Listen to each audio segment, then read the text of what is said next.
A recent profile in Esquire dives into Pedro Pascal's life and the details about his relationship with his little sister Lux, who is transgender, that have us fully weeping. Asked what life is like for Lux at this moment of unprecedented transphobia, Pascal said that he wouldn't want to speak on her behalf, but she has always been one of the most powerful people and personalities he's ever known. Pascal sounded like a proud big brother of Lux. He has cemented his trans ally status by teaming up with non-binary breakout star Bella Ramsey.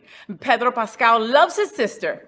My brother, hey Tony, you should be talking about me like this also. I'm just letting you know, all right? What are we all talking about? Isn't it incredible how, like we were talking before the show, how everybody's like, oh my God, Pedro Pascal, he's like an overnight sensation. He's like such an ally. And he really is not an overnight sensation. He's been around for quite some time. And he's not a new ally. And he's not a new ally. No. But I think, were you saying that Lux really only kind of came out in 2021, yeah. So I mean, that's only 2 years ago. And sister, if you're going to pick a name, Lux. You love it? Oh, I love it. Do you love it? I love my favorite thing about that whole story with Pedro Pascal is that he didn't speak for her. And I think that is a level of being an ally that shows so much understanding and so much maturity as an ally. Like he didn't, like you said, he's been an ally for a while. This didn't just happen overnight, because I would be quick to answer. Like if you ask here's me, what she thinks, here's what her life experience is, and I'm going to change your mind about everything when that's not the right answer. When it's not. But that just shows the evolution of our learning and understanding. Okay, really does. and a lot of this unlearning that I've learned from my trans sisters, that there's still so much unlearning to do, and like we're slowly making this happen. Pedro Pascal is ahead of the curve, of the learning curve right now, I believe. Yeah, we were doing an episode of It's Happening Out, I think last week or the week before, and a trans issue came up, and we were all talking about it. And just right in the middle of it, I thought, we don't have trans representation in this conversation. Mm-hmm.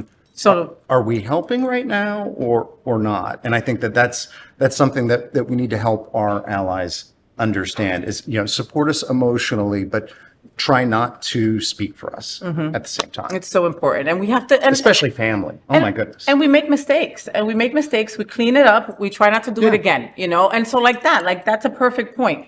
Having the It's Happening Out segment and saying, because I believe that also, that it's like, I remember the segment, I remember who we were fighting with, and I'm not going to call him out. But at that moment, it was like, you can't talk for the trans community because you have not lived the trans experience, and neither have I. Yeah. So I love that. That was a perfect answer from Pedro Pascal, and it makes us love him more. And yes, we talk about Pedro Pascal on every show of Faye What.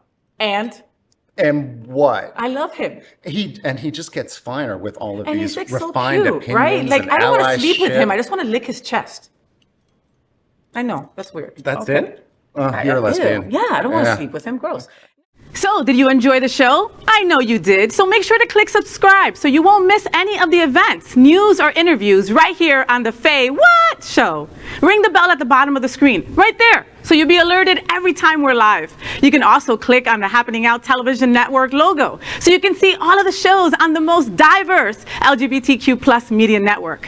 Find out just what we're doing to bring the L and the G together right here on the Faye What Show. Get the week started with me.